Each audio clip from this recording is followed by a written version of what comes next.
Este episódio é patrocinado por Promobit, a plataforma que seleciona as melhores ofertas e cupons da internet. Acesse lá, promobit.com.br.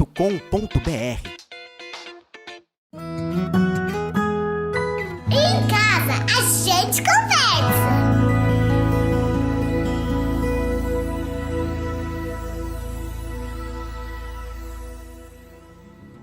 O bebê nasceu e ninguém te avisou que viria depois. Você está lá, sozinha, com o neném nos seus braços. Vagina doendo, cicatriz da cesárea latejando. Peitos vazando, doloridos e quase empedrando. Ou nervosismo, porque parece que o leite nunca vai descer. Isolamento, solidão, medo. Você vive agora o desconhecido com aquele bebê sem manual de instruções. Recebe palpites por todos os lados, julgamentos desnecessários. Se der sorte, conta com uma rede de apoio, com um marido presente que também é pai participativo. Se não, mais um leão para matar. Puerpério. Ele chegou. E você não tem ideia do que fazer. Não entende o que está sentindo. Vive em meio a um turbilhão de pensamentos, emoções e hormônios. Puerpério e seus segredos. Por que ninguém avisa sobre ele? Por que a maternidade é romantizada desde o nascimento do bebê? Ele precisa ser falado. E nós estamos aqui para falar sobre ele. E para falar sobre esse assunto está aqui a Gabriela Giaqueta, enfermeira obstetra, consultora em aleitamento materno, doula pós-parto, laser terapeuta, mãe de 2, atuando diretamente com mulheres no período pós-parto há 6 anos, apaixonada pela maternidade e por todas as transformações que ela traz. Um dos maiores objetivos dela, além do auxílio específico com a amamentação, é vincular mulheres e trazer consciência sobre a importância da rede de apoio.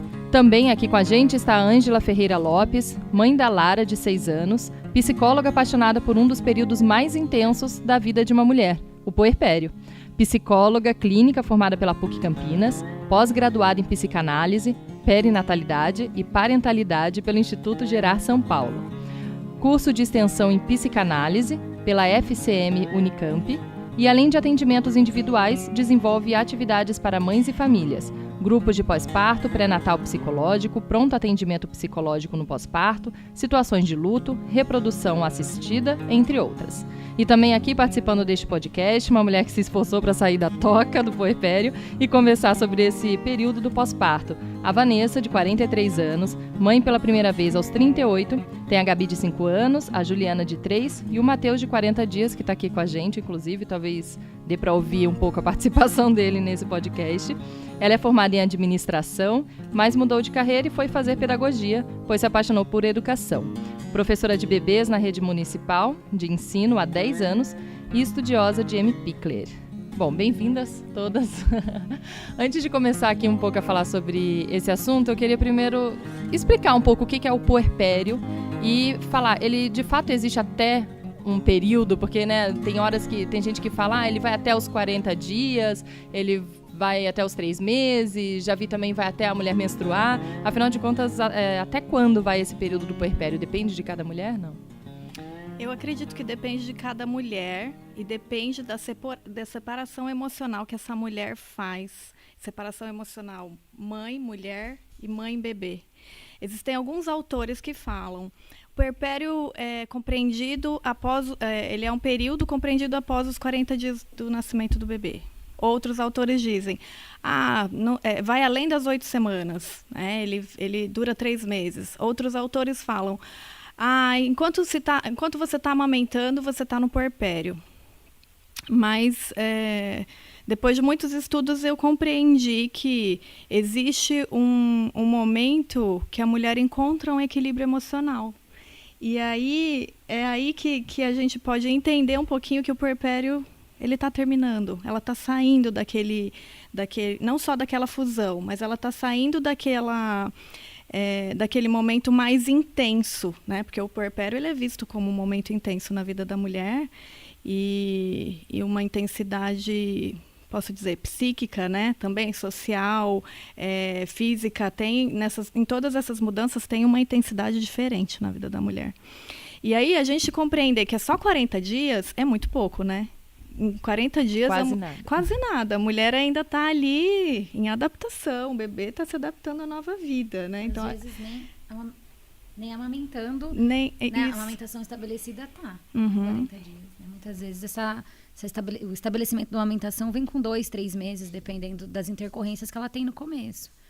Então, realmente, eu acho muito pouco. E, Vanessa, você no terceiro puerpério aí consegue dizer, você ainda está sentindo no puerpério?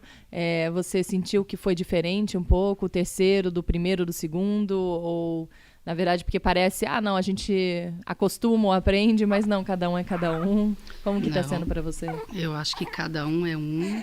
Eu posso falar, da minha primeira filha, eu acho que essa fase escura, assim, era mais latente. Ficava muito sozinha, muitas questões, o emocional muito ali intenso. No segundo, você já tem outras preocupações, né? Então, não dá muito tempo ali de se entregar nessa escuridão, nesses questionamentos, nessa nova mãe que está surgindo. Você está adaptando ali a vida com 2 filhos, a mãe de 2. E no terceiro, então, menos ainda. Eu sinto que os dias que eu consigo cair em si, olhar para dentro e falar assim, não, você é mãe, você está no puerpério, é normal sentir tudo isso, você não vai dar conta de tudo, e entender quais são esses novos papéis que surgem na família, né?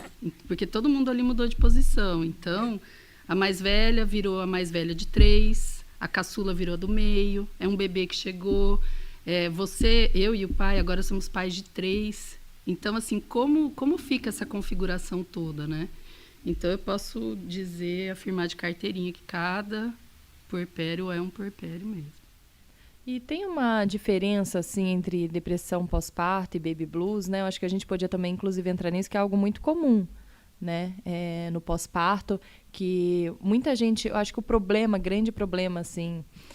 também é que as pessoas acabam romantizando isso desde a gestação, né, até o nascimento, a ideia que se vende assim de você, o bebê nasceu e já está com o bebê tudo lá arrumadinho, como se você já fosse se acostumar, né, com aquele novo papel, como a Vanessa estava falando, de cada um da casa estar com um novo papel, e como se você tivesse que se acostumar com ele já de primeira, mas na verdade não é assim, né, eu acho que tem também uma tempestade de hormônios aí, né, tudo acontecendo dentro de você, e esses hormônios que acaba dando também a depressão pós-parto, baby blues, como que funciona e qual que é a diferença entre os dois? Eu quero. Eu só queria falar uma coisa antes que eu acho bem importante. Você falou romantizar desde o nascimento do bebê, né? Na verdade, o romantismo vem desde a gestação, né? Eu acho que aí é o grande perigo. Desde de uma romantização do parto, né, para as mulheres que buscam, independente da via de parto, elas idealizam o parto. Então, quando eu vou atender essas mães com amamentação, a história do parto é muito impactante, até na história da amamentação. Né? Se é uma mãe que queria uma cesárea, ok, foi lá e fez, tá tudo bem, mas o que eu recebo muito são mães que queriam um parto normal, acreditaram naquela equipe e acabaram tendo uma cesárea ou por uma real necessidade ou não, e isso reverbera demais, assim, na amamentação, porque ela está vivendo, além dos hormônios e tudo mais, pós-parto, saída de placenta, que é fisiológico, ela está vivendo essa questão do parto, que ela idealizou e não aconteceu, ou da rede de apoio que ela vai ter naquele momento, que muitas vezes a gente idealiza e não existe, não está ali real, né? E tudo isso vai somatizando. Então, eu acho que isso é muito impactante nesse início. Essa idealização, né, Angela? Acho que não tem como falar sobre baby blues, depressão pós-parto, sem falar sobre idealização. A maioria das mulheres que chegam na clínica, elas são atravessadas por essa idealização. E eu vejo que a romantização, ela está interligada com o que a sociedade impõe, né? Com o que a sociedade mostra em filmes, em novelas, no que tudo... Redes sociais. Redes sociais hoje, né? É mais forte ainda, né? As mães felizes com os bebês nos braços, amamentando plenamente. E aí, quando a mulher se depara com as primeiras dificuldades na gestação e no pós-parto, ela se vê recheada de sentimentos e angústias que ela não gostaria de sentir, né? Então, geralmente, a mulher que tem depressão no pós-parto, ela já começou com alguma questão na gestação. Por isso, a gente sempre fala da importância do acompanhamento começar na gestação, né? De um pré-natal psicológico, um acompanhamento, um outro tipo de acompanhamento, mas não ficar presa àquela romantização e àquela idealização. A gente idealiza tudo na vida, né? A gente idealiza um casamento, um marido. Quando a gente é criança, a gente idealiza a faculdade que a gente vai estudar, né? Quando a gente é adolescente, está ali prestando vestibular. Então, a gente idealiza tudo na vida. Tem até uma frase, né? Não cria expectativas. Cria unicórnios, mas não cria expectativas. Você idealiza a relação com a mãe. Eu acho importante falar. A rede de apoio inteira, né? E aí, por que não idealizar um bebê, né? Por que não idealizar uma gestação? Claro que nós vamos idealizar. E um bebê que não chora, né? E um bebê que mama e dorme. Sim. Uma questão... Não, eu vejo, não há problema em nenhum idealizar, até porque viver só na realidade é da ordem do insuportável. Então, se iludir um pouquinho faz com que a gente faz com que essa realidade fique um pouco menos insuportável, e a ilusão, ela nos move, né? É como o sonho também nos move, os nossos desejos, né? Nos move para a vida. Então, mas tem um momento que a gente precisa separar a realidade né, o ideal do real. E aí é nesse momento que muitas mães se angustiam, e aí, se a gente vou entrar um pouquinho no baby blues, né? O baby blues, eu entendo que todas as mulheres que após o parto passam pelo baby blues, com menor ou maior intensidade. Então, você vai conversar com mães que dizem, né? Você acabou de falar dos 3 puerpérios, né? Como é diferente um do outro. O terceiro, com certeza, é diferente do primeiro, né? Então, às vezes, você está lá no seu primeiro filho, entendendo esse papel novo de ser mãe. Ali está todo mundo numa posição nova da família, né? De entender o que é ser pai, entender o que é ser mãe, aqueles avós. E você se pega numa angústia profunda e se pergunta, como assim? Eu não deveria estar feliz?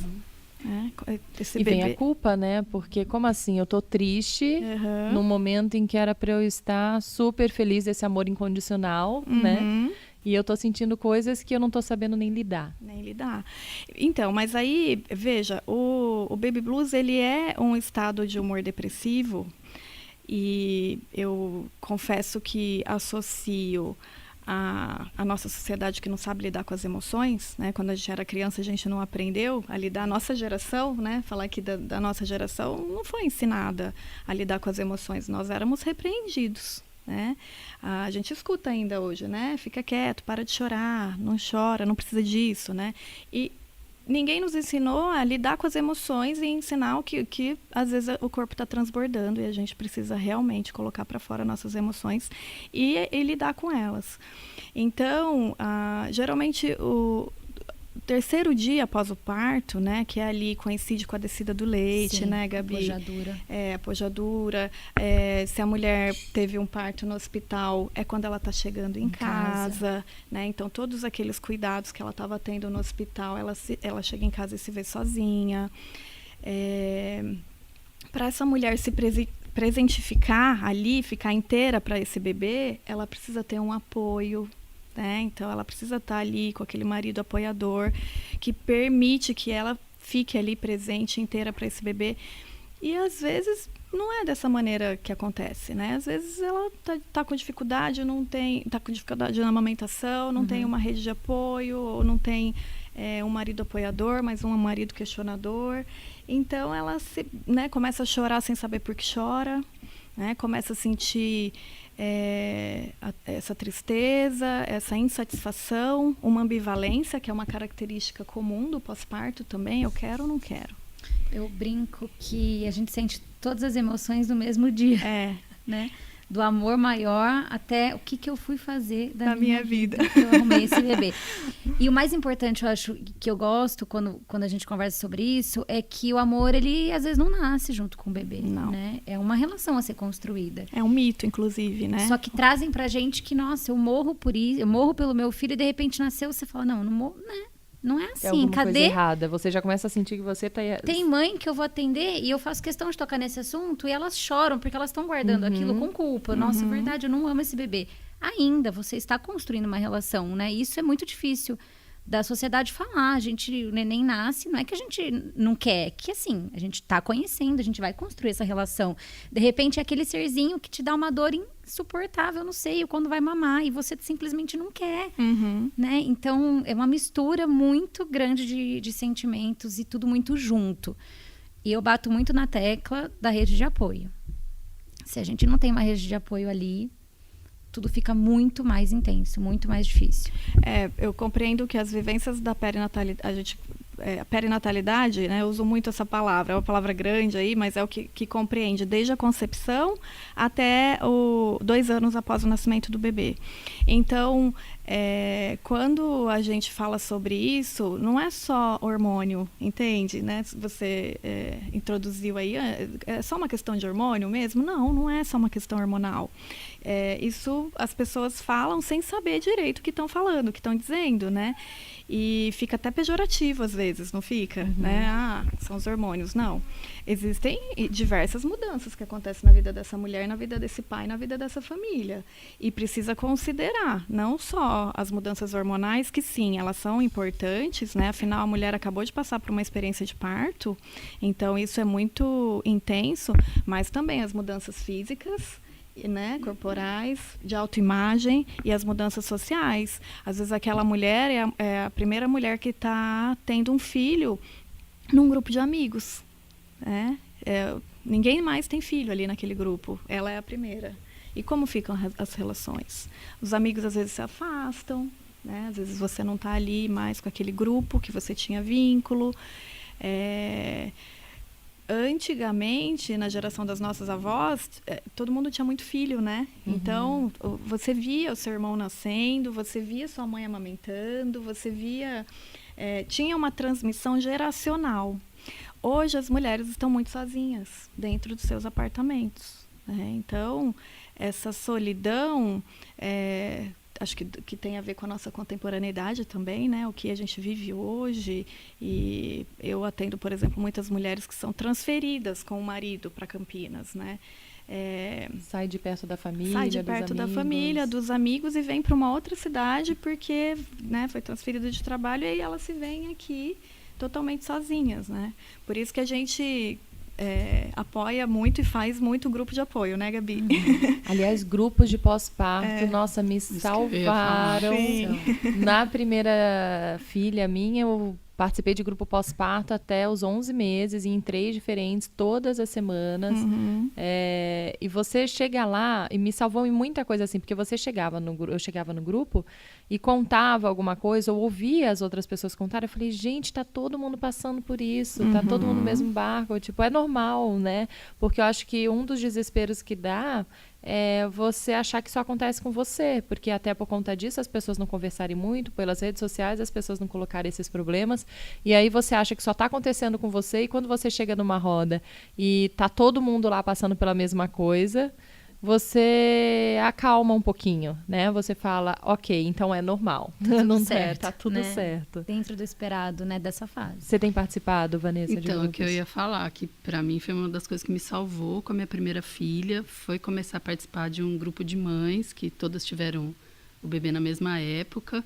E além dessa troca que a Thaís trouxe, né, de ver, nossa, não é só comigo que está acontecendo, te leva um pouco a sair de casa. Então, você sai um pouco daquela... Eu vou usar a palavra escuridão, mas, assim, esse encontro com você mesmo, com sentimentos novos, e vai para a rua, vai tomar um café, vai trocar com outras pessoas, vai ao cinema, enfim. Vai respirar um pouco fora daquele ambiente, e isso fortaleceu muito. Na minha segunda filha, eu não fui. Eu acho que, assim, foi não sei se eu posso falar, um pós-parto um pouco mais tranquilo, mas eu não senti tanto essa necessidade de estar com outras mães. E agora, no Mateus, eu senti de novo. Parece que voltou todos os questionamentos. Eu acho que uma coisa que demanda muito, além disso que vocês colocaram, do marido, dos novos papéis, são quando você já tem outros filhos. Porque são filhos que estão te demandando ali, eles, tudo bem, chegou um bebê, mas eu tenho meu lugar aqui, eu quero a minha mãe, eu quero minha atenção. E nem sempre você está com toda aquela paciência que você gostaria, você está muito cansada. Eu falo por mim, são noites intermináveis, você não dorme, você não descansa, e então você talvez não tenha essa disposição toda que você gostaria de ter para atender seus outros filhos também, né? Então é uma coisa que me pega muito nesse terceiro, e que estar com outras mães ajuda muito a fortalecer e entender, não, faz parte também, você tem que dar o tempo ao tempo e entendendo como é que você vai lidar com essa demanda dos outros filhos também. Tem alguma questão mais comum entre as mulheres assim que acabam procurando você, Gabi, ou você, Ângela, na hora de conversar sobre o puerpério? Algo que seja mais difícil? Seria a falta de rede de apoio, ou seria esse isolamento? O que é mais comum, assim? O que mais aparece? O que chega muito para mim é claramente a falta de rede de apoio. Muito. Aquela mãe que joga a situação para amamentação está muito difícil, a hora que você vai ver, não é uma amamentação, né? Que ela não está conseguindo amamentar porque não tem ninguém que cuide dela para ela comer, para ela tomar um banho, para ela conseguir descansar. Então, simplesmente ela não consegue cuidar de alguém, ela não está sendo cuidada, né? Eu acho que esse é o ponto-chave. Vai fazer 1 ano agora, eu atendo há 6 anos, mães assim, mas vai fazer 1 ano que eu dei um tiro no escuro. Eu falei, não, eu vou montar um grupo de WhatsApp e toda mãe que eu atender eu vou convidar, se ela quer entrar para esse grupo, e eu vou lá fazendo esse suporte e a gente vai se conectando. E a Vanessa está no grupo, né, Vanessa? Tem Muito muitas legal. mães que falam, Gabi, eu não estou dando conta nem de olhar o celular, mais para frente eu entro. Muitas entram e saem e muitas estão lá. Nós já somos mais de 100 mães nesse grupo, e eu tenho certeza que para algumas que estão lá, esse grupo é a única rede de apoio que elas têm. Né? De madrugada as conversas acontecem, e é desde um desabafo da mãe, da sogra, do marido, ou simplesmente amamentar tá difícil, mas eu também passei por isso, deu certo, ai que bom, então eu vou continuar. E eu fico muito grata, porque é um pouquinho, né? Com certeza, é um ajuda muito. que tá ali acontecendo, e é uma rede de apoio. Mas o que eu sinto mais dificuldade, às vezes eu vou fazer uma consulta de amamentação, que a amamentação em si, ela tá tranquila, é um ajuste, um manejo, apego, posicionamento, mas o que ela me traz é muito emocional, muito. Eu ouvi um relato já de uma mãe falando que ela teve alguns problemas, alguns não, quase todos os problemas durante a amamentação, mas que o difícil era justamente porque o marido não apoiava, não ajudava, tá em público, ficava desconfortável dela amamentar, já atrapalhava. Eu chegava e falava, nossa, mas você está passando por tudo isso, está doendo, vamos lá comprar leite, Exatamente. vamos lá comprar madeira. É o primeiro a chegar e falar, para que você está sofrendo por causa disso? Então, você não ter esse apoio, né, em casa, Elas relatam, acaba eu tô piorando sozinha. tudo. Mas fala, Gabi, eu tô sozinha, eu quero amamentar. Eu atendi antes de ontem, mamãe que falou, briguei com a minha família inteira. Porque eles acham que eu não preciso amamentar, não preciso passar por isso. Todo mundo cresceu, sobreviveu. Todo mundo cresceu e sobreviveu com mamadeira e leite em pó. E tudo bem, tem casos reais que é necessário leite em pó, mamadeira. Tem casos que a gente realmente precisa mesmo. Às vezes um início da amamentação com muita dificuldade, um bebê perdendo peso. Então, assim, a gente tem que olhar com muito amor também, né? Para esse leite, para essa mamadeira e tudo mais.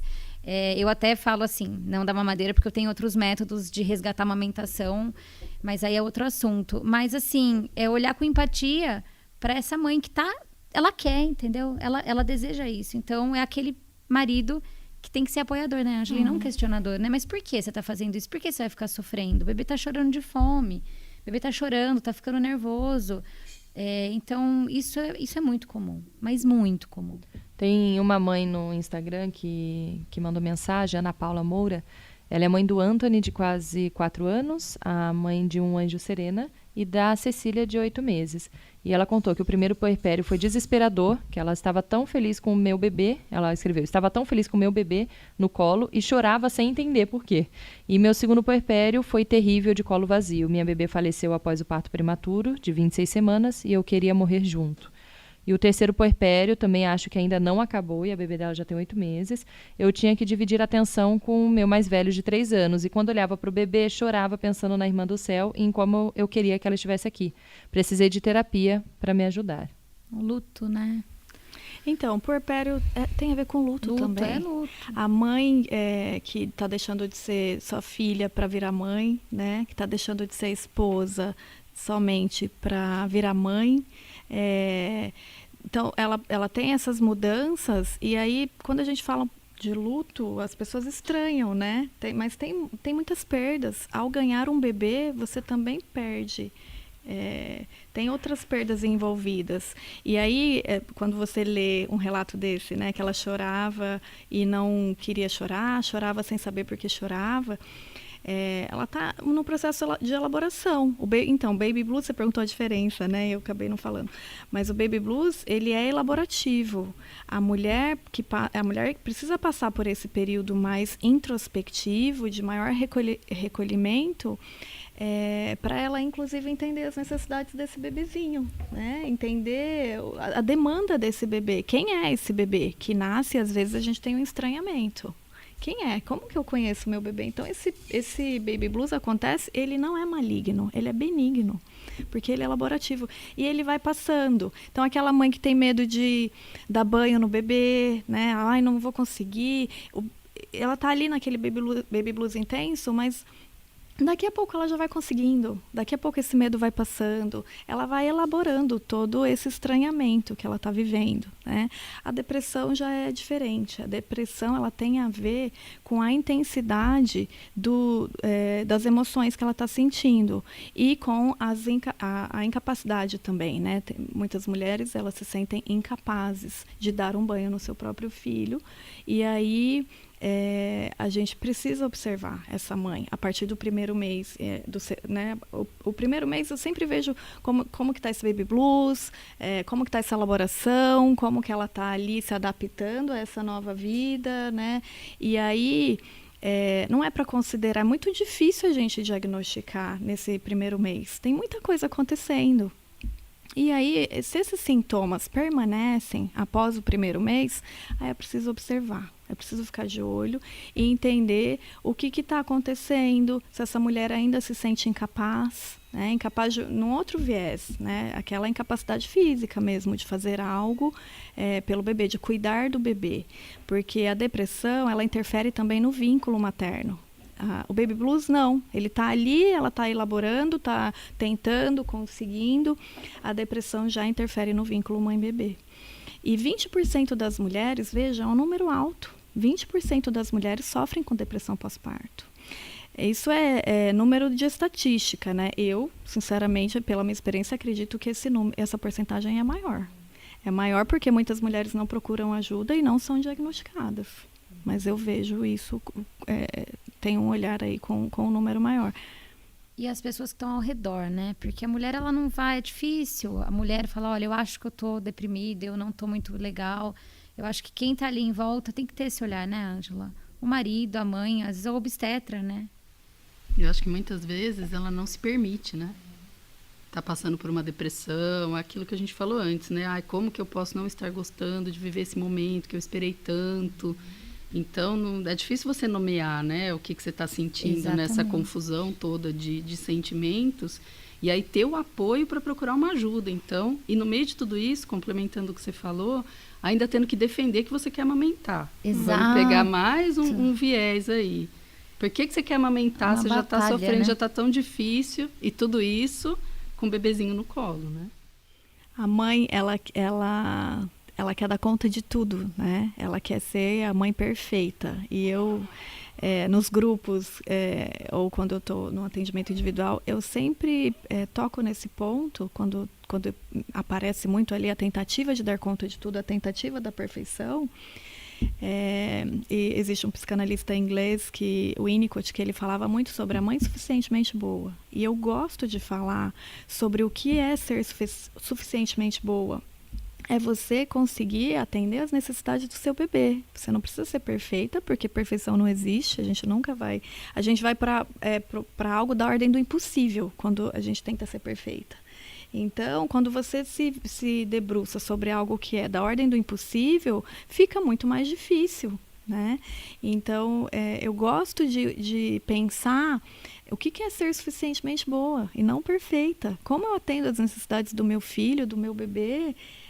de acordo com a demanda desse bebê e não de acordo com a demanda do mundo, de acordo com a demanda da família, de acordo com o que as pessoas esperam que eu faça, as pessoas esperam que eu esteja bem, as pessoas esperam que eu esteja sorrindo, as pessoas esperam que eu esteja arrumada. E tem essa cobrança também cobrança de social estar muito forte. arrumada, de estar bonita, de... Como assim? Tem mais um filho aí dentro da sua barriga? Você ainda tem que ficar ouvindo umas coisas assim, né?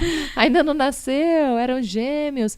E, nossa, mas você tá muito desarrumada. Nossa, o que eu já ouvi disso, assim, de, ai, se cuida, não muito pra mim, mas, assim, amigas contando de, eu dei um conselho pra amiga, porque, nossa, ela se esqueceu dela, de se cuidar, e não é um de se cuidar, porque eu acho que realmente tem que tomar um cuidado de se cuidar, cuidar de você mesma, mas, assim, de emoções, de sentimentos, ouvir o que você tá sentindo, mas não esse se cuidar que a sociedade cobra, que é, nossa, ela tá andando super relaxada, né? Coitada, ela não se cuida mais, enfim, é tanta coisa para pensar, para sentir, para processar nesse momento, que você ainda tem que ficar preocupada em ter que ficar pensando na sua aparência, é algo, acho que, tão superficial no meio disso tudo, né? A mãe, ela fica devotada ao bebê, principalmente nos primeiros meses. Tem um termo também que o Winnicott usa, que é se escravizar ao bebê. Você falou que gosta, agora está sentindo a necessidade, né, Vanessa, de sair de casa e voltar e participar de grupos. Sair do aprisionamento. Você não precisa ficar escravizada ao bebê e ficar aprisionada também, né? Mas é aquela coisa de atender as necessidades desse bebê, mas sem o aprisionamento. Então, participar de um grupo, ter um apoio de outra pessoa. Essa mãe precisa ser cuidada, como a Gabi falou. Como eu vou cuidar de mim mesma se eu preciso cuidar de um bebê e se ninguém cuida de mim? E esse cuidado, ele pode ser simples. Ele pode ser simples. Alguém que vai ali e te leva uma refeição. Eu tenho uma filha de 6 anos, outro dia uma amiga me levou ao jantar. Eu não estou no puerpério. E ela passou no consultório e me levou uma comida que ela tinha feito e disse, eu trouxe seu jantar. Aquilo aqueceu minha alma de uma maneira... Um carinho. Que assim, imagina uma mãe no puerpério. Como ela vai se sentir? Então, as pessoas não me venham com roupinhas, né? Me venham com jantar. Vamos fazer uma campanha desse tipo, né? E na parte prática, assim, então, né? Como se cuidar? Porque a gente fala tanto disso, cuide de você mesma, né? Ou para as pessoas à sua volta cuidar. Então, quem estiver ouvindo, conhecer uma mulher que esteja passando pelo puerpério, para cuidar dela, mas na parte prática, o que seria isso, né? Porque a gente, quando está no puerpério, a gente ouve essas coisas, mas não consegue entender. Se ouça mais, sinta seus sentimentos, tá, beleza, mas como eu faço isso, né? E como eu vou me cuidar? Como eu saio dessa escuridão que a Vanessa tá falando? O que eu posso fazer para deixar um pouco mais leve esse puerpério? Então, uma das opções que nós temos aqui na nossa cidade, por exemplo, são os grupos de apoio. Ela, se permitir participar de um grupo desse, ela está indo para ser cuidada. Os grupos hoje, a intenção de todos aqui que eu conheço é cuidar dessa mulher, é cuidar dessa mãe. Então, ela às vezes ela não consegue se cuidar, mas ela está indo nesse lugar e ela pode ser cuidada ali. O ser cuidada é ser ouvida também. E ficar sozinha... ali, ela precisa dessa introspecção, mas ficar sozinha nesse aprisionamento, ela vai se prejudicar ainda mais. Às vezes tem mãe que não consegue sair de casa, né? Que não gosta de dirigir com o bebê, tem algumas questões assim. Então tem os grupos virtuais, né? Então, de WhatsApp. Eu queria tocar num ponto que eu acho interessante. Primeiro, a gente identificar o que a gente sente falta e que vai te trazer uma paz. Então, para mim, era tomar um banho e fazer minha mão, fazer a unha. Tipo, se eu tomasse um banho gostoso e conseguisse fazer a unha, aquilo me dava um gás para a semana inteira, com 2 e tava tudo certo, sabe? Então, são pequenos, para mim é isso, para você pode ser numa academia, para você pode ser ler um livro morrendo de sono, mas assim, é aquilo que te preenche um pouco, que te dá um aconchego. Então, quando a gente descobre isso e consegue fazer isso, mesmo que você tenha que acionar a vizinha, a mãe, a sogra, não sei, alguém que vai segurar aquele bebê 1 hora para você fazer isso. É um ponto importante. Eu acho que já é um começo. Esse cuidado com a gente. Grupos de apoio, presenciais ou virtuais, eu acho essencial a gente ter com quem compartilhar esse momento, né? O que eu estou vivendo, será que é normal ou não é? Mas algo que está muito forte na atualidade são as consultorias para tudo. as regras para tudo. Parece que tem a consultoria de imagem, porque você tem que se cuidar mais. A consultora do sono, a consultora materna, a consultora disso. E aí a gente está perdendo a essência, a gente está perdendo a conexão com o nosso filho, sabe? Porque a gente começa a achar que o sono do bebê está errado. Mas agora isso está errado. E a gente começa a buscar fora muita coisa.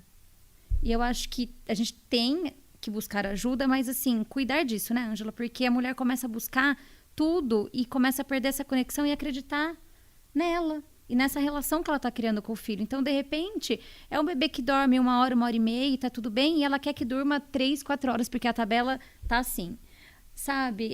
Ou um bebê que tem 3 meses e agora é para brincar deitadinhos com um brinquedinho, mas aquele bebê não tá, né, ainda nessa prontidão.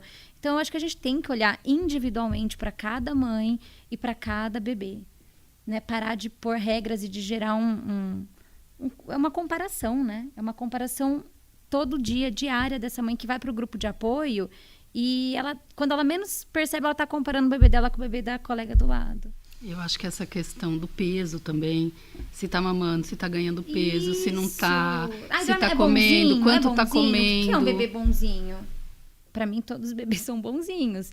Bebês choram, bebês mamam, sei lá, de hora em hora, cada 4, 5, 6, não sei. E, tá mamando bem? Mas ele dorme a noite inteira? Então, assim, são perguntas que sempre tem, né? Não, ele sempre. É bonzinho, já tá dormindo a noite inteira, são as perguntas dorme no berço sempre sozinho, como se dormir com a mãe fosse uma questão. Então, eu acho que... E a mulher, quando ela não tá bem empoderada, que a gente não tá bem empoderada no primeiro puerpério, nem no segundo, no terceiro, mas o primeiro, pra mim, a minha experiência de puerpério, o primeiro foi muito avassaladora, assim. Foi quando eu saí do papel de filha, entrei pro papel de mãe, e de repente me vi sozinha. Meu marido saía às 7, voltava à meia-noite, e eu falei assim pra minha mãe quando eu descobri que estava grávida. Mãe, estou grávida. Ela ficou imensamente feliz e eu falei, mas eu não quero você em casa há muito tempo. Ela guardou isso, depois a gente resgatou e conversou. E aí quando ela veio e me ajudou por 10 dias, ela falou, Gabi, eu vou embora. Eu só estou cozinhando e cuidando da casa pra você. É tudo que eu preciso. O bebê é tranquilo. Ela foi embora, deu 5 dias, minha vida virou de ponta cabeça.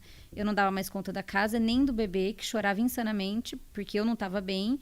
E eu falei, não vou ligar, porque agora eu vou dar conta sozinha.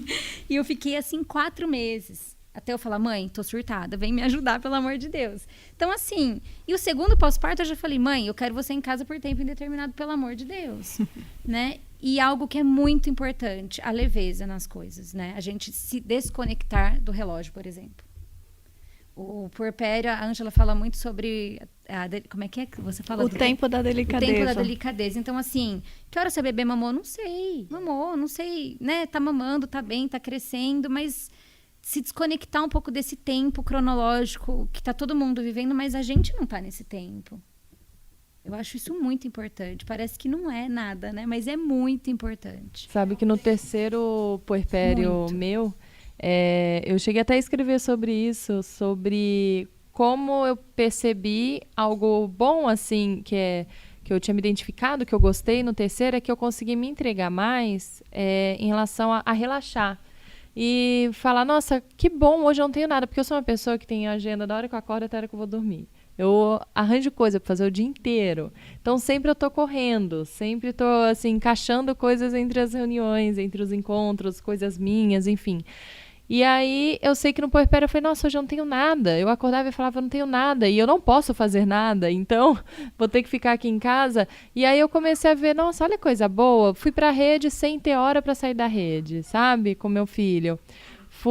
Ele dormiu, vou dar uma dormida sem ter hora, porque eu não tenho o que fazer hoje. Então, assim, eu comecei a ver um encantamento nessa parte, assim, do puerpério, de não ter hora para nada, né? E realmente, assim, que horas que mamou, isso eu nunca me apeguei mesmo, desde o primeiro.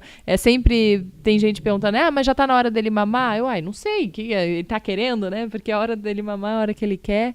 Então, eu não sou muito de me apegar a tantos detalhes, assim. Eu acho que isso já é algo que acaba deixando um pouco mais leve. Mas é muito difícil para muita mãe que pega muita responsabilidade. É que eu sou assim na vida. Minha mãe até pega no meu pé por causa disso. Tá, e você ainda não pensou no almoço, quando a gente viaja? Você não pensou que ela vai almoçar? Só meio-dia, assim. Nossa, nem pensei. Então, talvez por isso até que pra mim é tudo muito mais leve, porque eu sou meio desligadona, assim, sabe? Então, eu não ponho uma responsabilidade, assim, pra mim. Minha mãe vai comigo viajar com as crias e, às vezes, ela fica estressada durante a viagem, ela fica cansada. Porque ela fala, eu que tenho que ficar pensando tudo o tempo inteiro. Ai, que horas vai ter o almoço? O que vai ter de almoço? O que vai ter de janta? E eu penso na hora do almoço. Então eu vou fazer agora. Tudo bem, vai almoçar meia hora mais tarde, porque eu pensei agora e tava curtindo a praia e nem lembrei do almoço. Mas eu sou assim mesmo, no dia a dia com minhas coisas, sempre fui assim. Então, talvez por isso, não sei, o puerpério pra mim seja algo leve. O meu primeiro pós-parto foi muito intenso.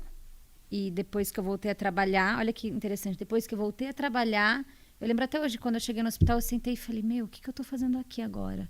Assim, que aí foi uma outra etapa da minha vida, que aí eu me desliguei e fui fazer, né, o que eu faço hoje. Mas o meu puerpério primeiro durou uns 2 anos, certeza.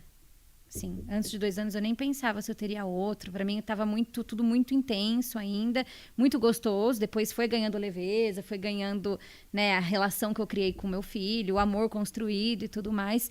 Agora o segundo puerpério foi uma delícia, porque eu tava assim, me entreguei, não sei que horas são, se vai dormir no sling, se não vai, se eu vou pra rede, se não vai, vou atrasar meia hora do jantar do primeiro, mas tudo bem, é o que eu posso fazer hoje, e a gente tá se adaptando. Então, ter essa empatia comigo, sabe? Tá tudo bem, vai passar, porque a gente sabe que vai passar. No segundo a gente já sabe que vai passar, né? Então, realmente... vai passar, e tá tudo bem, vai dar tudo certo, e muito positivo. Eu acho que eu tava muito inserida na gratidão naquele momento, sabe? De estar vivendo aquilo de novo e tá tendo sentimentos diferentes. Porque a transformação maior, que eu acho que é da mulher para a mãe, já tinha acontecido. Sim, eu percebo que a entrega, ela só é possível se existe o suporte ali atrás daquela mãe. Então, a gente pode até dizer, você precisa se permitir. Como se permitir se essa mulher não tem apoio? É difícil. Como sair do controle se é ela que está cuidando de tudo? Então, pensando no puerpério, esse período precisa de entrega e precisa de apoio. Para ter a leveza, ela precisa estar dentro de uma percepção contemplativa, não de uma percepção cronológica. Por isso que eu gosto dessa intenção do tempo da delicadeza. É tão delicado de estar aqui falando e olhando para um bebê sendo amamentado. Então, é um momento de contemplação e não de preocupação, de olhar, nossa, daqui a pouco é hora disso, daqui a pouco é hora daquilo, eu preciso fazer algo que não seja cuidar do meu bebê. Aqui, neste momento agora, né? Então, será que existe a possibilidade dessa mulher estar ali cuidando daquele bebê sem se preocupar com outras questões? Inteira, né? Inteira. Ali naquele momento. É bem difícil, a gente sabe que é, né? Mas eu percebo também, assim, tem muitas pessoas que são controladoras na vida, em tudo. E aí querem controlar realmente as controladoras. Sim, as controladoras, as mulheres controladoras, elas sofrem um pouco mais. Elas sofrem um pouco mais, por quê? Porque elas não entram nesse tempo de contemplação, não entram nesse tempo da delicadeza. Elas ficam no cronológico, ficam no controle, o tempo da mamada, quanto mamou. Outro dia eu ouvi uma mãe perguntando, será que tem um aparelhinho que a gente sabe quantos ml o bebê mamou? Porque... E aí acho que isso ia me deixar mais tranquila, veja, ela não precisa disso, né? E essa mulher, às vezes, ela só é vista, ela só olha para si mesma quando ela chega no consultório, quando você vai na casa dessa mulher e olha para ela. Isso não precisa ser assim. Ela pode ser vista antes de alguém olhar para ela. Ela pode olhar para ela mesma e entender que toda mãe tem um saber que não se sabe. E que o exercício da maternidade é muito duro. É duro o exercício da maternidade. Mas se não tiver a entrega e o cuidado, o suporte, né? Eu vejo sempre assim... Eu visualizo, né? O suporte mesmo atrás dessa mulher para que ela esteja ali, com aquele bebê. Porque todo o resto está sendo cuidado. Para ser possível, Para né? ser possível. É possível? É possível. Mas por isso que a gente fala do planejamento antes desse bebê nascer. Muitas mulheres estão preocupadas com o parto. durante a gestação estão preocupadas com o parto. Veja, eu não acho que tem nenhum problema nisso. Inclusive, na nossa sociedade hoje, Brasil, nós precisamos lutar por um parto respeitoso. Então, existe essa preocupação, ela é legítima. Mas por que não se preocupar com o pós-parto? Por que precisa fazer um plano de parto e não dá para fazer um plano de pós-parto? Vamos pensar nisso, né? Vamos criar isso, né? De um jeito, sabe? Formar a equipe. De maneira individual, claro. A gente precisa considerar a subjetividade de cada mulher para isso. Não é fazendo um documento que isso se resolve, né? Até fazendo um plano de parto também, muita coisa não se resolve. Mas existe essa preocupação com o parto. E aqui eu percebo que a minha preocupação hoje é fundamentalmente com o pós-parto. Vejo a Gabi também, minha parceira de trabalho, se preocupando com o pós-parto. Como que essa mulher está pensando nesse pós-parto quando a gente tem a possibilidade de ter um encontro com essa mulher ainda na gestação? E às vezes são coisas sutis que a mulher ela não consegue processar, né? É a marmita. Fecha um pacote de alimentação, vai te entregar comida. Nossa, é verdade, dá para eu almoçar e jantar. Nossa, ela muda a face. E ela consegue se doar mais na amamentação, lidar melhor com os sentimentos. Não tem como falar de puerpério sem falar de rede de apoio, né? Eu acho que tem uma coisa que, enquanto ela estava falando, me veio muito forte nesse terceiro, que é assim, enquanto você está grávida, os holofotes estão para você. Ai, que linda, tá grávida, não sei o quê. Os questionamentos, vai ter mais filho, não sei o quê. Mas, enfim, aí o parto, aí se você tem em casa, se você tem no hospital, você tem aquela atenção ainda, né? As pessoas estão ligando, sabendo, querem saber e tal. A hora que você chega em casa sozinha com o bebê, acabou. Parece que apagou a luz. Agora é só você e ele ali e achar esse caminho do meio. Então, vamos supor, você não vai conseguir o tempo todo desconstruir esse tempo do relógio e estar no tempo da entrega. Mas um pouco que você consiga já te ajuda a lidar melhor, né, com essa fase nova, né? Então, não vai ser toda vez que você está amamentando que você vai falar assim, olha, que gostoso, estou aqui amamentando meu bebê, o tempo que for. Vão ter momentos que você vai estar preocupada mesmo. Com quem vai chegar da escola, com o que eu vou fazer do almoço, com a conta que eu tenho que pagar no computador e com ele no colo eu não consigo. Enfim, cada um com as suas demandas, mas um pouco que a gente consegue viver nesse outro tempo, esse tempo da criação que a gente fala, eu acho que já fortalece para quando você está nesse outro caminho ali das cobranças. E ter rede de apoio no puerpério, a gente, inclusive o 5º episódio aqui do Em Casa a gente Conversa, a gente falou sobre rede de apoio. Só que a gente não entrou muito na rede de apoio no puerpério, assim, né? Ela é tão importante. E eu comentei até naquele episódio um caso de uma amiga, num pós-parto, num grupo de pós-parto que eu conheci, em que ela comentou que ela estava super desesperada, sem família perto, nada.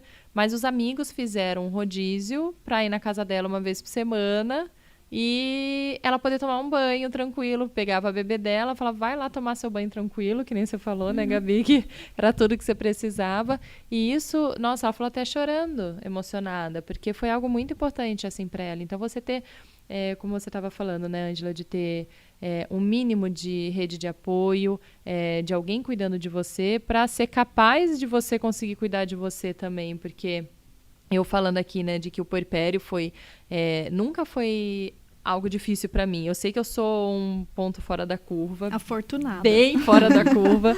Mas eu tenho consciência total também do meu privilégio de eu ter uma rede de apoio muito forte, de eu ter família aqui por perto, de ter um marido participativo, presente. Pode não estar presente, às vezes, pelo trabalho, que acaba viajando muito, mas quando está é muito presente.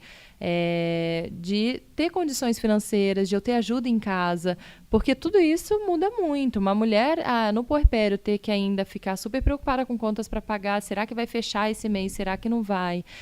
Zero ajuda em casa, né? Como você também falou, Gabi, que a sua mãe saiu, que era só, entre aspas, estava ajudando, cozinhando e com a casa, mas que eram tudo, né? Tudo. Porque eu falo, eu ter uma pessoa que cuida da minha casa eu consigo estar preocupada só com os meus filhos.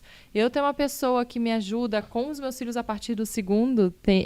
Comecei também a ter ajuda em casa com quem me ajuda com os filhos, porque o Otávio viaja, fica muito fora, volta muito tarde, e com eles pequenos, nesse horário de pôr para dormir que dificultava. Então a gente falou, vamos pegar alguém para ajudar para colocar para dormir, porque era sempre uma tensão, você vai chegar a tempo, você não vai? Então ficava naquela tensão. Então, além disso, eu tenho alguém que me ajuda nesse horário, assim. Então, eu agradeço muito por isso, assim, essa rede de apoio com certeza me deixa, não me deixa louca. Te deixa ter essa leveza que você estava contando exatamente. agora. É impossível, né? É uma fase que a gente vai entrar em contato com sentimentos adormecidos, né? Minha mãe é minha rede de apoio, assim, 100%, não sei o que seria da minha vida sem ela. Ela mora em Serra Negra, mora longe, 1h30, eu sei que se gritar ela vem, sabe? É a pessoa com quem eu conto. É ela, ponto. E meu marido, que é mega participativo, né? A gente é uma equipe em casa, né? Mas a minha mãe... Só que tem muita mulher que eu atendo e que fala, eu não posso contar com a minha mãe. Minha mãe vem aqui em casa e tudo desanda.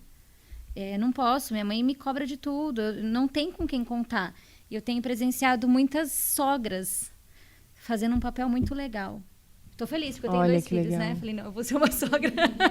Mas assim, falando, Gabi, a minha sogra, ela vem, ela me ajuda com o que precisa, ela nem fala, né? Muito que a gente faz um workshop para avós, né? Nessa fase.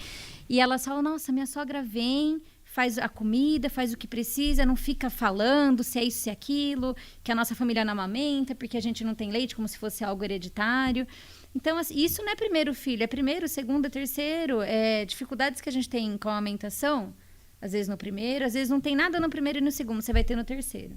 Até porque cada bebê é um, né? E o bebê traz as questões dele, fisiologicamente falando, né? Específicas do bebê. Mas tem muitas mães que falam, não, agora eu vou ter, já é o terceiro, a amamentação tá 100%, né, Vanessa?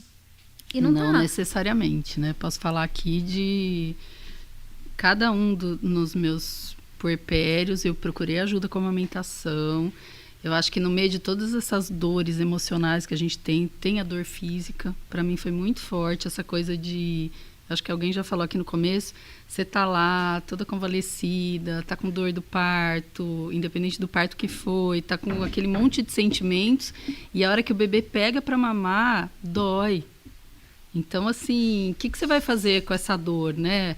Procurar ajuda, aí vem de novo a questão da rede de apoio, e mesmo sendo o terceiro, passei por isso também, procurei a ajuda da Gabi, que foi muito, muito importante para mim, para acertar a pega. Então você fala, o terceiro você já sabe a pega, não necessariamente, né?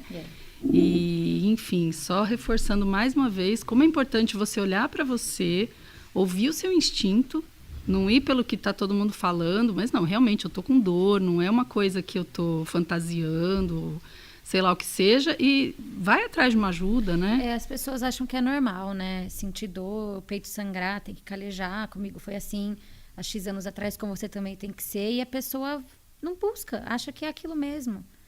E tem que ter, né? Tem que buscar, tem banco de leite, tem consultora, tem um monte de caminhos. Mas uma coisa muito interessante, eu saio bem tocado das casas que eu entro. Eu acho que eu vivencio vários puerpérios. Porque não tem como você entrar na história, né? Mas de uma mãe que o marido ia voltar a trabalhar, gente, ela ia ficar sozinha. Ela não tem condição financeira, então assim, não tem como ter alguém cozinhando, não tem quem vai limpar a casa. Com uma questão da amamentação, que para ela resgatar, ela ia precisar estar ali mesmo, só ali, e não tem. Né? Então, assim, ela e o bebê sozinha, das 8 às 6. Ela não tem quem cozinhe para ela, não tem quem traga uma fruta, sabe? Isso me toca demais. Isso dá um desespero, porque no final do dia eu tenho vontade de falar, não, vou ficar, né? Vou ficar te ajudando. O que a gente pode fazer, né? Então, mas você está contando, né? Eu, outro dia, fui atender uma mãe também no condomínio que ela morava e... na saída veio uma vizinha, fiz o atendimento domiciliar, e aí na saída veio uma vizinha e me perguntou, na porta do elevador, o bebê dela já nasceu? E eu falei, nasceu. Ela, eu vou oferecer ajuda então. E aí, enquanto eu esperava o elevador, ela disse, eu também, quando o meu bebê nasceu, eu tive uma vizinha que me ajudou. Olha lá. Ai, que E aí eu fiquei emocionada. Emocionante. Emocionante Porque foi mesmo. algo que me tocou. Eu falei, toca a campainha dela. Oferece ajuda para ela, sim. Ela também não tinha ninguém para ajudá-la, né? E marido, aquela questão de voltar com 5 dias, né? E ter que ir trabalhar. Família distante. E essa vizinha me contou que também foi Que ajudada legal por uma passar pra vizinha. frente, Olha né? E que bom, ela né? queria saber se o bebê tinha nascido. Você ter a sorte de ter alguém assim e você falando de passar pra frente. Sim. É isso, porque eu fico às vezes pensando, nossa, será que tem alguma vizinha aqui, alguém que esteja passando por isso? Vontade de ir lá e acolher também, porque eu vi o quanto foi importante pra mim, né? Até de amiga chegar no meu puerpério em casa, levando algum mimo pra mim, e você precisa de alguma coisa, quer que te ajude, né? Com coisas assim do dia a dia, precisa fazer uma feira, alguma coisa assim, você chegar e oferecer pra alguém, porque nesse momento, o mais importante, acho, você ter isso, né? Um Então, apoio. será que quando essa mulher estava gestante, não podia surgir ali algo, não podia surgir uma aproximação? Perceba, nós estamos numa sociedade que todo mundo vive sozinho e não se cumprimenta, a não ser que se encontre no elevador. Não, às vezes no elevador as pessoas não Não, se cumprimentam. então. Eu morava em condomínio, aquilo me dava... Porque o meu filho falava, bom dia. Não respondia, aquilo me Pois dava... é. Mãe, por que não responde? E aí, quando eu digo para uma gestante, vamos conversar sobre o pós-parto, independente de onde eu estiver, eu tô falando sobre pós-parto. Falando, nossa, Ângela, você só fala sobre isso. Só.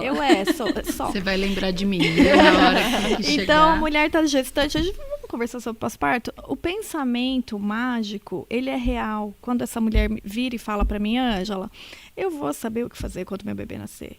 Ah, não, mas X pessoa vem na minha casa, seja essa pessoa que for, e vai me ajudar. Não vou precisar de ajuda, Ou né? não quero ajuda nenhuma na minha casa.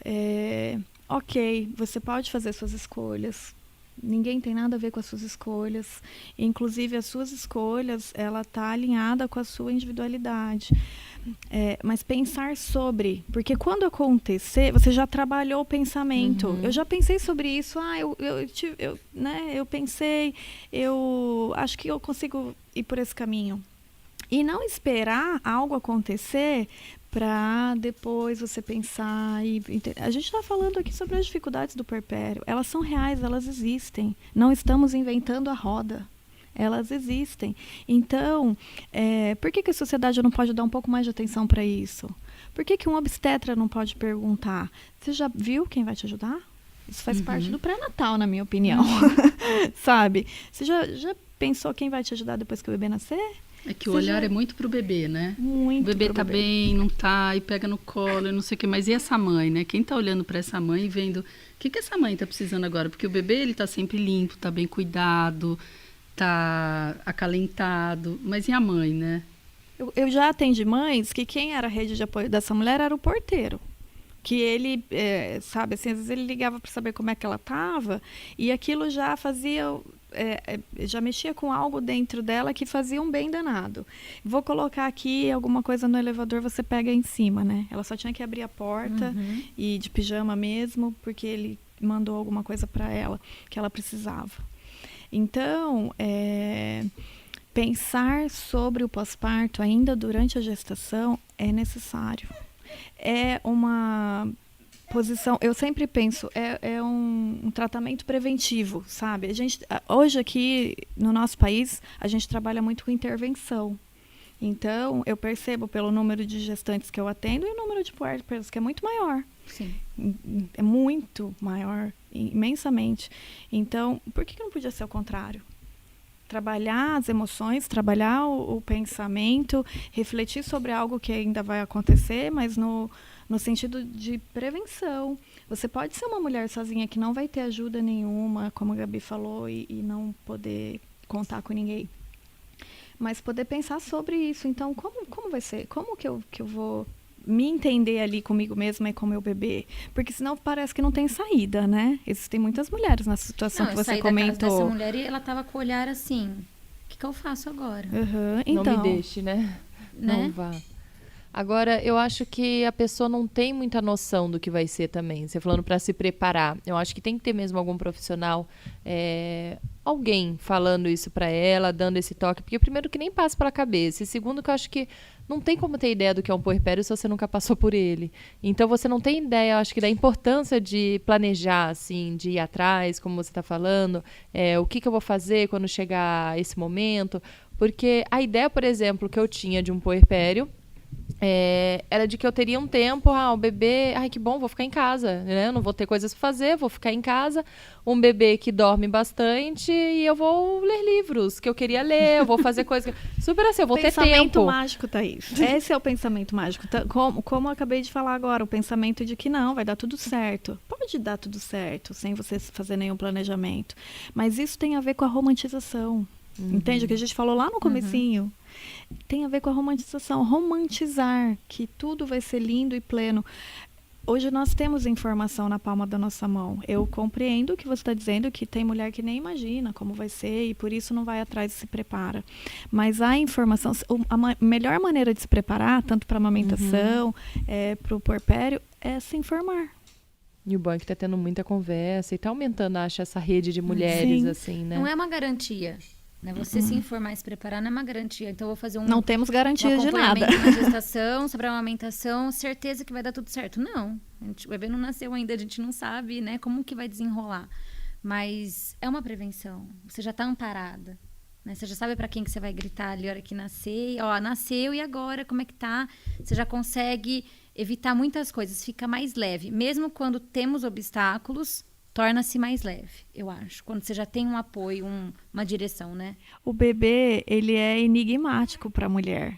Mesmo que você gestou aquele bebê durante 9 meses, que você desejou, ou que você pensou, ele é enigmático. Então, quando esse bebê nasce, só essa mulher sabe o que significa esse bebê.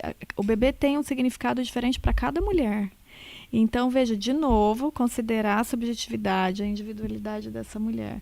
Mas tem informação, que a gente acabou de falar na palma da mão, ler sobre, pensar sobre, durante a gestação ainda dá para ler alguma coisa, Eu acho que até nos grupos de gestante, eu acho super importante quando vai alguém que está passando pelo pós-parto. Eu adoro unir.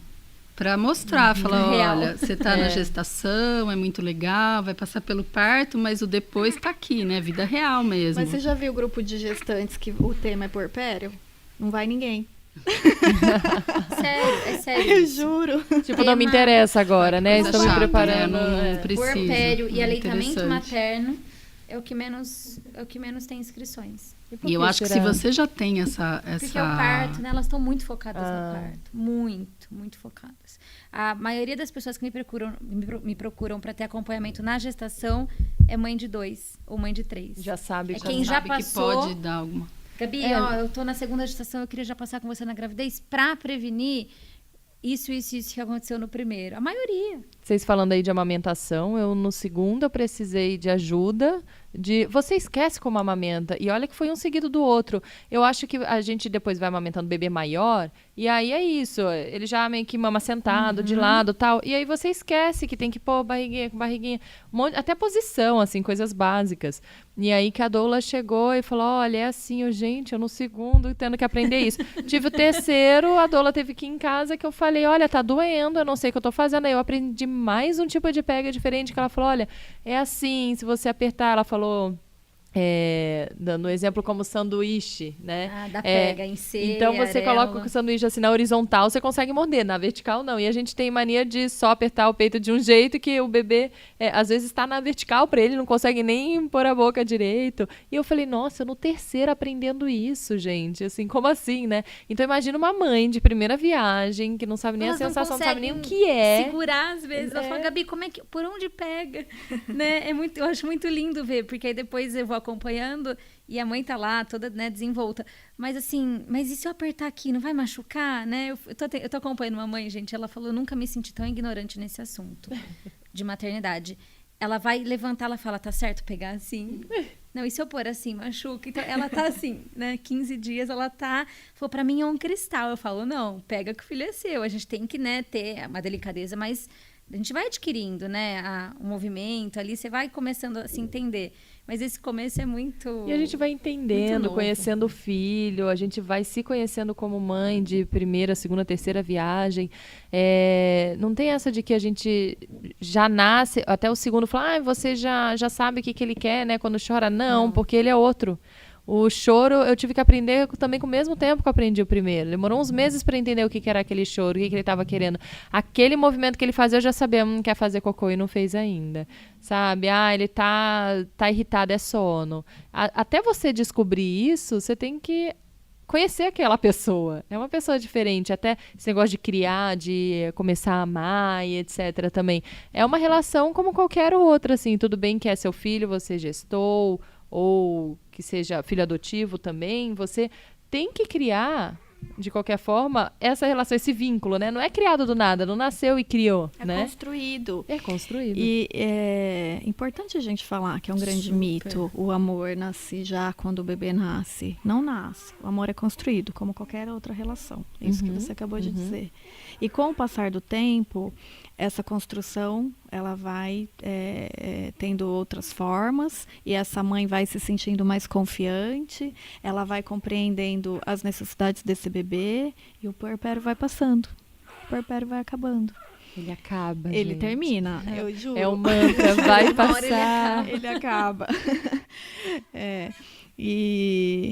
Mas até o puerpério terminar, muita coisa acontece, muitos mistérios acontecem, né? Muitas descobertas acontecem, transformações. Se não estivermos abertas a essas transformações, a essas descobertas, a essa entrega, fica mais difícil. Eu acho que, só fazendo o gancho com o que você falou antes, essa questão da criança como enigma, não dá para você prever tudo. Chegou o bebê, então eu já sei como ele vai dormir, eu já sei como ele vai mamar, eu já sei como eu vou lidar. A criança, ela traz consigo uma infinidade de jeitos de ser que você vai descobrindo aos poucos. E a sociedade, ela já dá um negócio meio pronto, né? Fez sentido para você a palavra enigmática, Total, né? Total, a criança como enigma. Não é linear, né? Não é linear, não é... O primeiro ano de vida é muito intenso, né? Para todos. Tem um comentário de mais uma pessoa aqui, que é a Ana Flávia Cardia Araújo. Ela falou, eu não lembro de detalhes. Aliás, é outra coisa, né? Eu acho que a gente esquece bastante coisa para a natureza esperta, para a gente poder ter Por de isso novo. que a gente continua tendo filhos. Exato. Eu não lembro de detalhes, mas lembro de ter sido uma época pesada. Eu demorei para me reconhecer como mãe, cair a ficha realmente do que estava acontecendo. Eu tinha ódio de quem me mandava amamentar. Sempre tinha alguém para dizer para eu botar o menino no peito, independente do que estivesse acontecendo. Lembro de ter ido na primeira sessão de terapia e a psicóloga dizer que com um filho de 2 meses, eu estava com a atitude de uma mãe com um filho de 9 ou mais meses e que isso era perigoso para mim. Sei lá, só sei que a palavra puerpério me arrepia. Então, acho que parece que até na terapia ela saiu ainda com um pouco de culpa, né?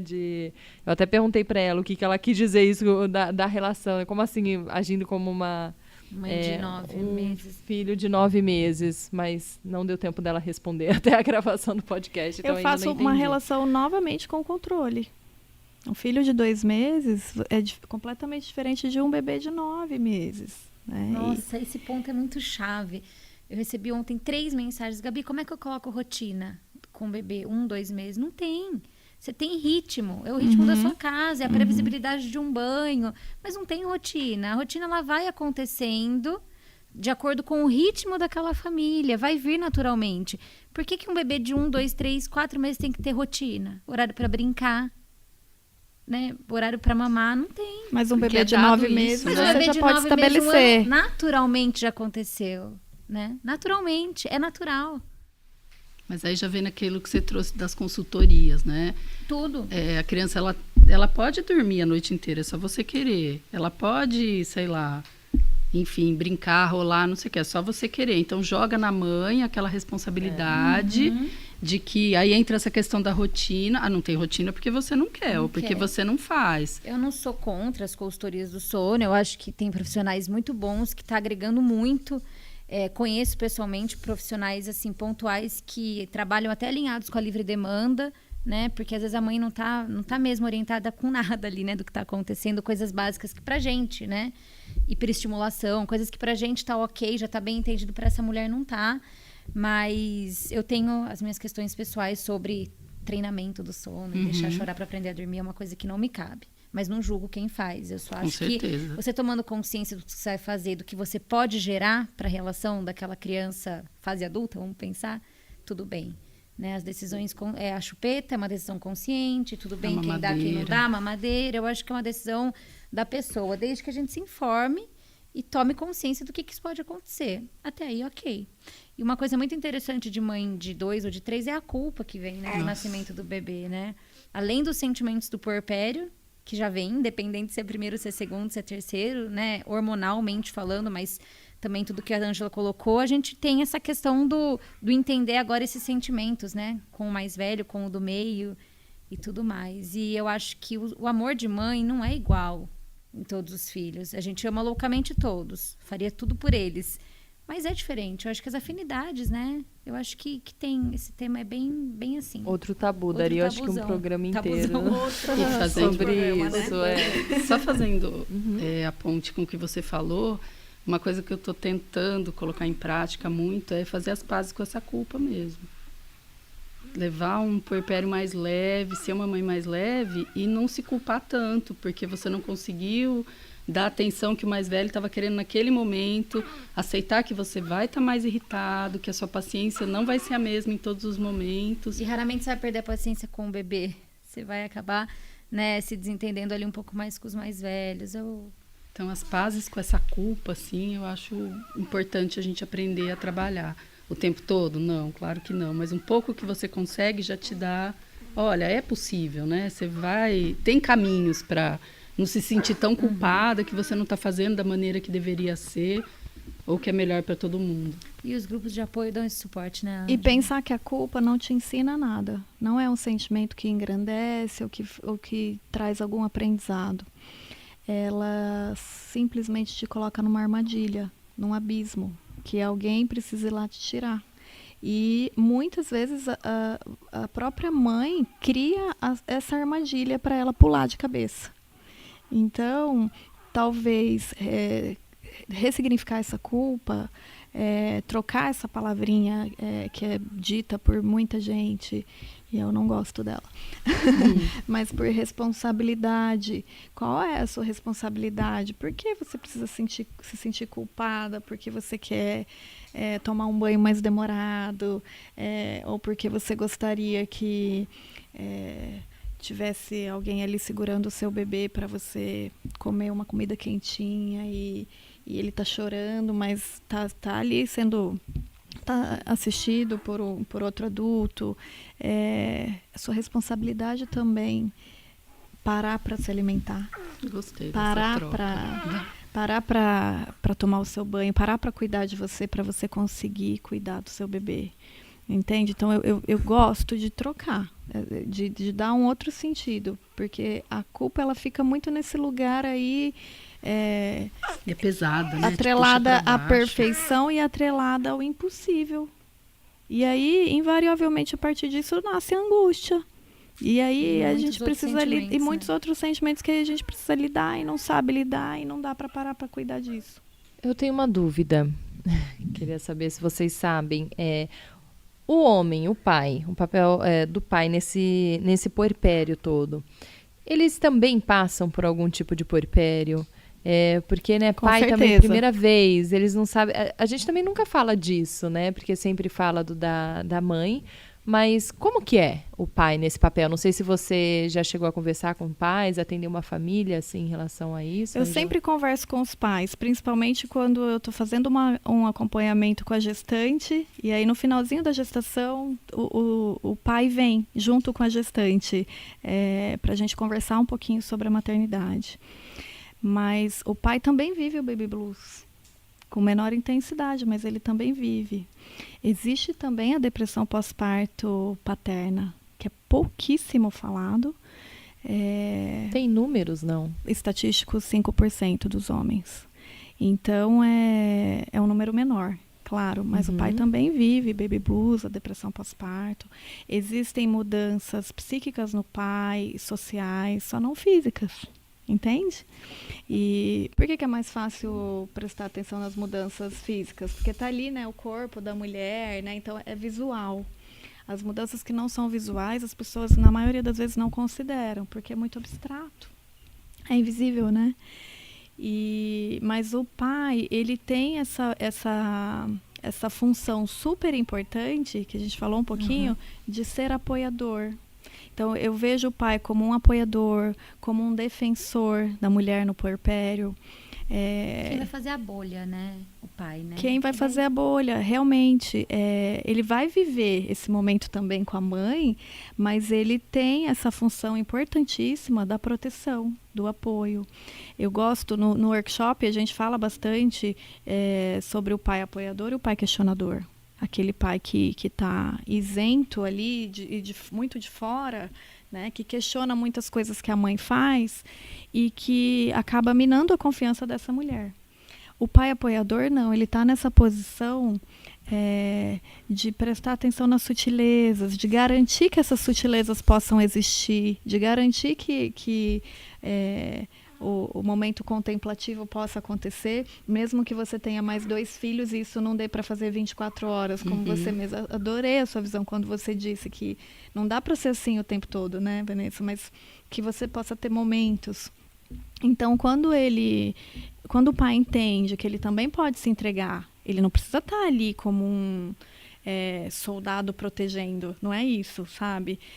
Como alguém que só apoia e não pode opinar em nada, não pode falar, não participa, né? Não, ele precisa também se entregar, participar, estar junto com essa mãe, estar junto, vivenciando ali o que acontece com esse bebezinho, mas o papel mais importante dele no puerpério é o apoio.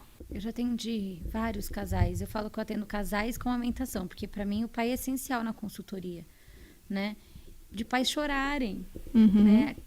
Com a mãe ali, né, mama engurgitada, fissura, e até a gente corrigir, e do pai virar de costas e chorar, assim, que fala, eu não posso fazer nada, isso me angustia. Eu acho muito bom quando eles conseguem falar. Né? O pai só eles não... guardam... Na prática, ele só não pode amamentar. O Isso. resto ele pode fazer tudo, né? Então, vamos ser realistas. Sim, tá lá apoiando. Inclusive, quando tem mãe, quando a gente fala sobre colo, né?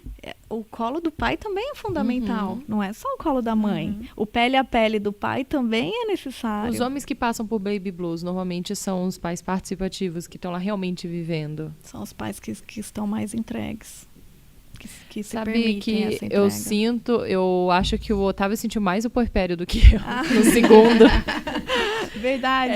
Eu lembro dele numa discussão nossa. A gente estava... Porque para mim eu acho que a segunda foi difícil em se conseguir entrar assim na nossa vida, né, mais tranquilamente do que a primeira, porque a primeira a gente ainda tinha um ao outro assim, eu tô cansada, fica com ela, vou dar uma dormida. Cada um fazia uma coisa, assim, a gente se apoiava nesse sentido. A gente até se encontrava em casa meio que, meu Deus, o que você tá fazendo acordado? Eu também. Um vai dormir, pelo amor de Deus, sabe? No começo era meio desesperador o sono. Na segunda, a gente não tinha isso. Até porque era 8 meses, com 8 meses eu engravidei, então era 1 ano e meio de diferença. Então eram 2 bebês, não era uma grande que dava para ficar brincando, o pai ficar cuidando das 2 para eu poder dormir, né? Não tinha esse descanso para eu poder sair, então era sempre um tava com uma. E aí eu acho que pesou isso, porque ele não estava mais sendo descanso, né? Então ele trabalhava, chegava em casa, tava sempre com uma, fim de semana, a gente sempre dividindo, e aí pesou pra ele. E eu sei que em uma das discussões, eu lembro que ele chorou. Eu juro, eu vi uma mulher no puerpério, no grupo de pós-parto. Porque ele chorou. E ele falou assim, eu não aguento mais, eu não vou dar conta, desse jeito não dá. Eu não consigo ir pro banheiro fazer cocô. E era isso. Ele falou, eu não consigo fazer cocô. A Maia tem que vir junto e ficar sentada do meu lado. Eu não consigo tomar um banho, porque ela quer entrar no banheiro comigo. Eu não consigo dormir, porque eu não sei o quê. Aí eu olhei assim e eu falei, não, realmente, a gente estava passando por aquilo. Era um momento que eu falei, é um momento que a gente está passando. Daqui a pouco elas vão crescer e tudo. Mas a reclamação dele foi típica de uma mulher no puerpério, de que a gente sempre ouve a mulher falando, eu não consigo cagar, sabe? E assim, vai não todo consigo mundo lá- no banheiro, com carrinho, pista de corrida. Exato. Você fala E, assim, e foi bem isso, assim. Aí eu fiquei, nossa, eu acho que deve existir homens no puerpério também, né? tem Sofrendo um grupos, pouco né? Eu disso. sinto muita falta de grupos de pais. Falta, né? Falta. Mas eu acho que os homens não conversam de aderem. nada, Não parece, aderem. né? E Não aí aderem. entra nessa questão do machismo, né? Uhum. Que até falando do podcast que você fez, muitos pais não se permitem. Ele é o provedor, ele é aquela pessoa que está lá imponente, mas Não ele pode não se sentir. permite entrar nesse momento do pós-parto, né? Ele também está sentindo, ele também mudou de papel, ele também pode ajudar. Então, assim, o quanto que é esse papel do pai, o quanto ele se permite sentir tudo isso também, né? E o participativo, ele vai passar por privação do sono. Por isso que ele também Queira sente ou mais. não. Porque ele vai ficar E ali se a estressa madrugada, também, dia sim. seguinte, ele vai pra fora trabalhar, a gente fica dentro trabalhando e tá todo mundo com privação de sono, né? Chegou nesse ponto aí do seu marido, do Sim. Otávio. É sono, não consigo fazer nada sozinho, não vou dar conta. E agora? Que a gente tem esses momentos. E né? a- Que- Eu acho que a privação- privação de sono Privação de é... Ai, sono, pra mim é ela o pior, né? É a parte pontualmente mais falando, eu também difícil acho. de todas. desencadeia N situações, né? Sim, a privação de sono é enlouquecedora. E Era um tipo de tortura, inclusive, né? sim, era. E por isso que quando a gente pensa, não, tá tudo bem, né? O bebê vai acordar e eu também vou acordar e você tá passando por uma privação de sono. É preciso entender que existe aí algo diferente acontecendo na sua vida. Não é tranquilo, não é ok, né? Você ter essa privação de sono. Então, quando não é ok, mas você precisa, porque seu bebê acorda e você precisa, quando, como a Gabi falou, a participação do pai. Eu atendo mulheres que falam, meu marido, quando meu bebê chora, eu fico tensa, porque meu marido vai acordar e ele precisa trabalhar no dia seguinte. Não era para ser assim. Não. Não era para ser assim. Eu fazia assim, vai lá, É. pega que eu tô, traz aqui que eu tô. Acordava ele. A gente falou Não, sobre mas isso ainda- no podcast do machismo, inclusive, esse que a é gente bem fala legal. assim sobre tem muita mulher que fica assim preocupada, mas é porque ele vai trabalhar fora, vai ter que começar a trabalhar cedo, vai voltar cansado, então ele tem que descansar. Mas eu já falei isso para uma amiga minha, eu falei, mas viu, você vai estar na sua casa, você vai estar descansando também quando ele estiver trabalhando, você vai estar dormindo durante o dia, de pernas pro alto, assistindo mais séries no Netflix, para quando ele voltasse, então tá bom, agora vai dormir você. Não vai. Você vai passar o dia preocupada com seu filho, o dia cuidando dele, o dia sem dormir, você já não dorme de madrugada, ainda não dorme de dia, e eu ainda arrisco em falar que é mais difícil para você do que para ele, porque você vai estar mais cansada, ele ainda tem o momento do almoço no trabalho, ele ainda Café tem o momento do sozinho. café sozinho, de chegar, deixa eu ver aqui meu Instagram, meu WhatsApp, como que Que tá. a saúde mental, por mais que o cansaço É quando físico- recarrega um pouco, né, É. suas energias, assim. E a mãe que tá em casa, não. Aí entra no desespero que você tava falando, né, Gabi, agora há pouco, de uma mãe que você atendeu. Que ela não tem esse apoio.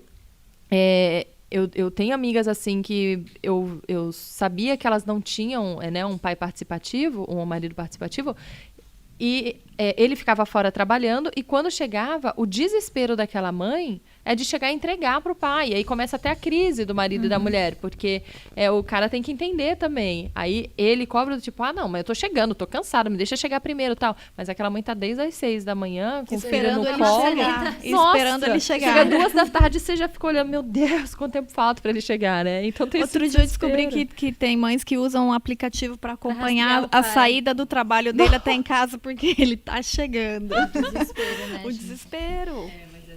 Quando a mãe me traz alguma questão muito intensa, a primeira pergunta que eu faço é: você tá dormindo? Você consegue descansar em algum momento de dia? Não, eu não durmo. Você vê que aí já, né? Então vamos lá. Alguém consegue ficar com esse bebê um pouquinho de dia para você dormir?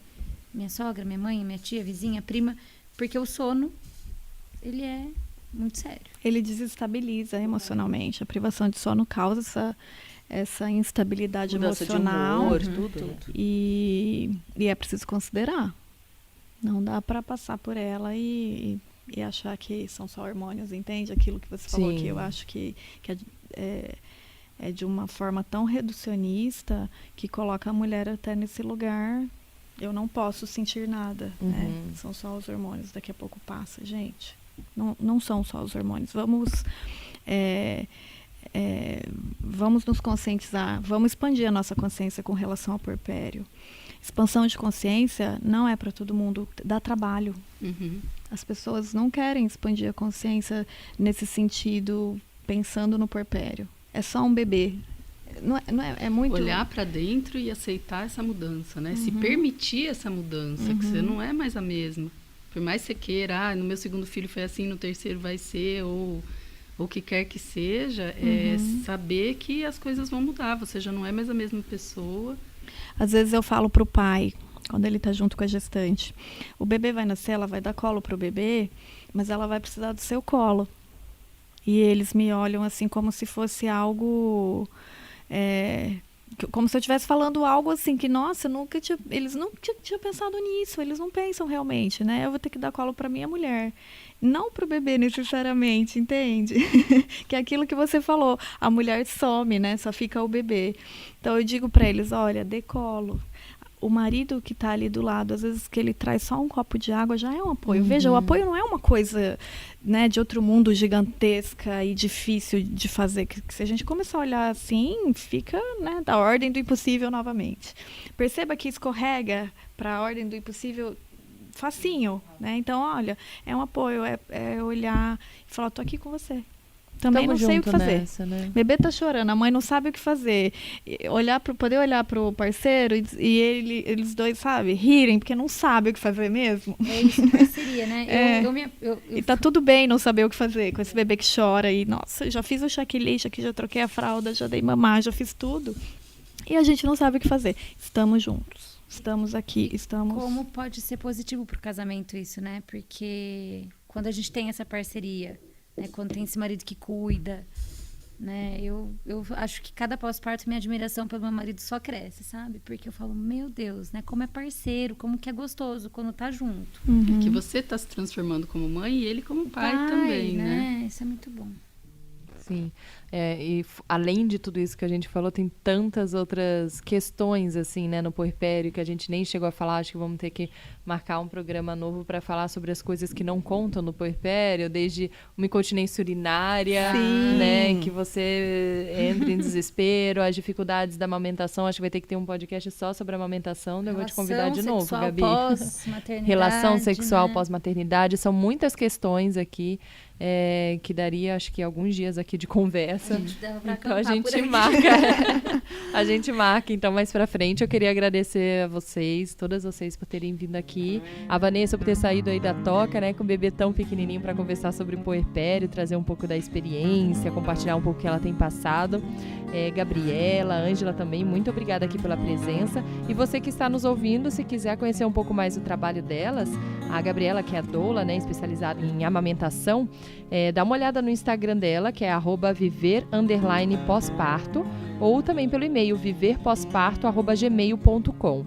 E a Ângela, que é psicóloga perinatal, que também conversou aqui, que tem um foco, inclusive, em puerpério, é só entrar no Instagram dela, que é @essência.materna.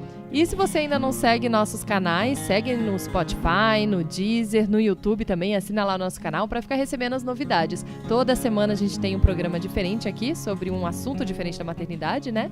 E se você ainda também não acompanha a gente no Instagram e no Facebook, vai lá, pode mandar mensagem também, que a gente sempre está lendo para sugerir alguns temas diferentes que a gente ainda não tenha conversado, comentar alguma coisa também de programas antigos. Estou sempre lendo e respondendo por lá. No Instagram a gente está como A Gente Conversa e no Facebook Em Casa a Gente. Tá bom? A gente se vê então na próxima semana. Muito obrigada mais uma vez por estar aqui. Tchau, tchau.